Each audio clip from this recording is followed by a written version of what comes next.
What is good, YouTube? Quinway basketball analysis coming to y'all with a quick video. Today we gonna talk about Blake Griffin signing with the Brooklyn Nets.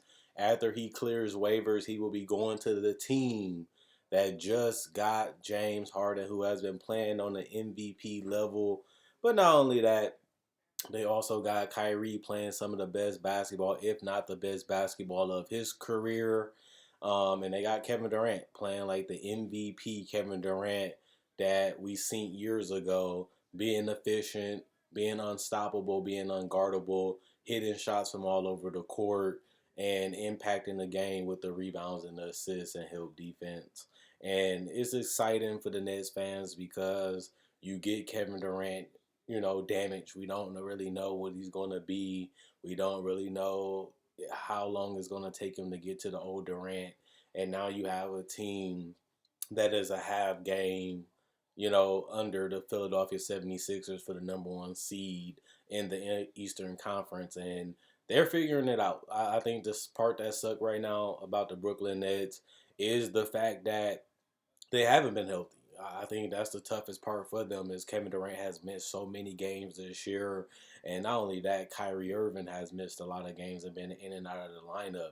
They haven't been able to build that continuity. They haven't been able to build that consistency as a team because of COVID or just minor injuries that's really been killing them throughout this year. But all is said and all is done will be well if they can win the championship, and they look like the best team from time to time throughout this year, and they have been able to beat the best teams in the league, whether they have been healthy or not.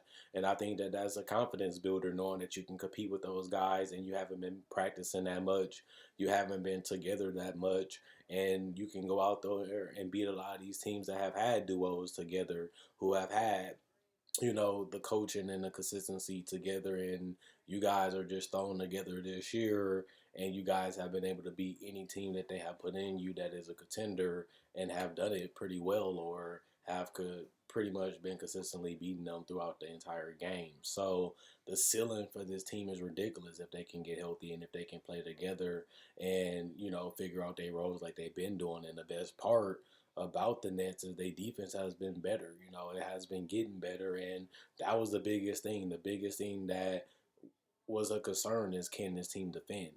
Will they want to defend, or will they just rely on their unstoppable offense? And that is how they beat a lot of teams, and that's how they've been beating the best teams.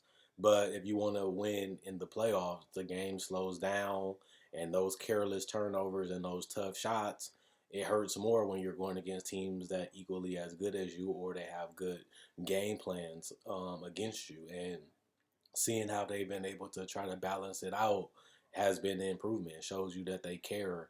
It shows you that they really want to do, it the right way. And it has really been, no team has been able to win a title just by outscoring opponents. It has never been done really in the history of the game. It's usually defense winning the titles. And for them to be committed and wanting to do it and knowing that it should be a priority, and we're starting to see them walk it in, talk it now, that's impressive. And this All-Star break will allow them to relax. It will allow them to communicate and have a little bit of fun at the same time.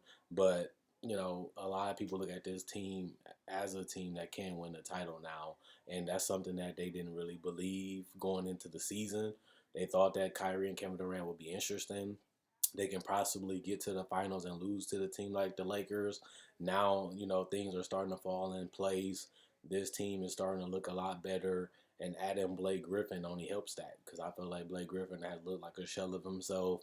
He hasn't really played well. He doesn't have the explosion, but at the same time, Blake Griffin doesn't have to do what he had to do in Detroit, because they have so much talent already on this team that a lot of the times he's just going to get a lot of easy buckets, like rolling to the rim or playing in the pick and roll, or even if he's not making the pass or cutting to the basket, or even if it's running the floor or just being in the right spot at the right time and making the right play. They're not asking Blake Griffin to be a franchise guy. They don't need him to be a franchise guy. But he reminds me a lot of Nicholas Batum.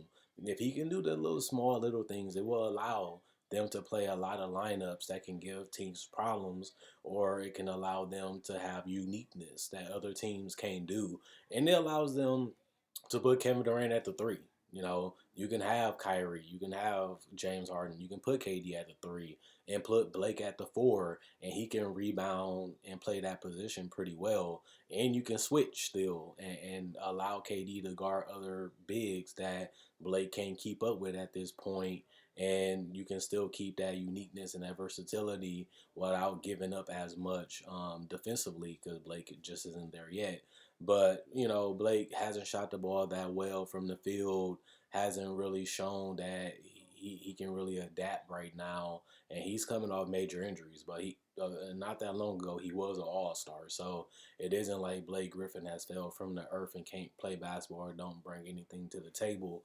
He's not the full package that he once was, but also, you know, that's the whole point of going to a team like Brooklyn. So you don't have to do those things and you don't have to be required to do them. And I feel like it's important for Brooklyn to make this move because this is a team that has, you know, only gotten better after losing Dinwiddie. And I feel like Harden really gave them a lot of what they was missing, another scorer, another creator, and another guy that can break down the defense and, you know, put them in chaotic situations. And I feel like Blake Griffin, if used properly and with the right lineups, he can really be a guy that can really, you know, fix a lot of their holes, especially when it comes to the bench.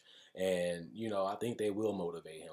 You know, playing with these type of guys, playing with guys that respect you, playing guys that want you to be on their team, and playing with a coach like Steve Nash that have played with guys like Amari and other bigs and made them better or allowed them to have an easier role because he was able to play make or he was able to, you know, put them in spots to where all they had to do was dunk or all they had to do was shoot or just make the right play. I feel like Harden can do that. I feel like Durant has been able to do it. And, you know, this team is getting deeper. I feel like that was something that you can possibly question coming into this year. But adding Brown and adding Tyler Johnson and now adding Blake Griffin, you now have a quality bench that has a lot of players that can do multiple things on the court or have a specific role when they are on the court with specific lineups. And it can really just, you know, this team is amazing right now. So I really wasn't expecting Blake Griffin to go to the Nets. I really didn't think it would happen until I found out Blake will do a buyout instead of being traded. But this is a win now move for Brooklyn. They pick up a quality big in a time of need, and I feel like that's a position that they can really use some help on because they have a lot of guards already, and get another big that can, you know, do the things that Blake can do, and he has chemistry with DeAndre Jordan also. From his Lob City days, I think that this will make Blake Griffin come back hungrier. This will make Blake Griffin a lot happier instead of playing for a team like Detroit that's 10-26 and not really having the floor space and the talent that he needs at this point in his career to play well. So I look at this as a Batum type of sign. They thought I was crazy. I said, Batum does this and he does that. This can be a great pickup for the Clippers, and it has been. He actually has become a starter for the Clippers and has played well. People looked at Batum as the worst guy in the league last 2 years, and now he looks like a legitimate starter and a difference maker with the Clippers. And I can see the same thing happening with Blake Griffin with the floor spacing and the ball handlers that they have at hand. He won't have to really do much but make the right player and finish the play. And that's a whole lot different compared to what he had to do in Detroit. So other than that, I look at Brooklyn as probably the team to beat right now, depending on what happens with Anthony Davis. If he can come back and stay healthy, or if he comes back and you don't really have to worry about a significant injury, I think that those two teams are the teams you have to go through in the East and the West. And I do feel like Brooklyn still do have some things they have to iron out. I feel like they got to figure out a little bit more what they're going to do with these lineups. I think they still have to consistently just take pride defensively. And at the end of the day, I just want to see them more healthier in the last couple of weeks of the season, just so we can see how good this team is, and really get a preview of what they can be when, you know, the playoffs do start. So I just want to see this team fully healthy. I just want to see this team playing their best basketball going into the playoffs, and hopefully we can see that before the playoffs start, and then we can get a glimpse of what this team can really do. So they have they have James Harden and Kevin Durant and Kyrie locked up for a couple more years after the season, and if they can win a title this year, that just lets you know that this team can make a run for the next couple years, and that can help them keep Kyrie and Kevin Durant long term, and it also can help them keep James Harden too, because they can offer those guys the most money because they're already under contract with the Nets, and they can also offer them the most years because they with the Nets also currently. Other than that, thanks for watching. Quinn Wade Basketball Analysis. I'm signing out. Check out my older videos on my YouTube channel. Also, subscribe, comment, like, and share. That also helps this channel be supported. If you want to buy merchandise, I have it on my spread shirt. That'll be in the description. I also have my Facebook page. You can buy merchandise on there too.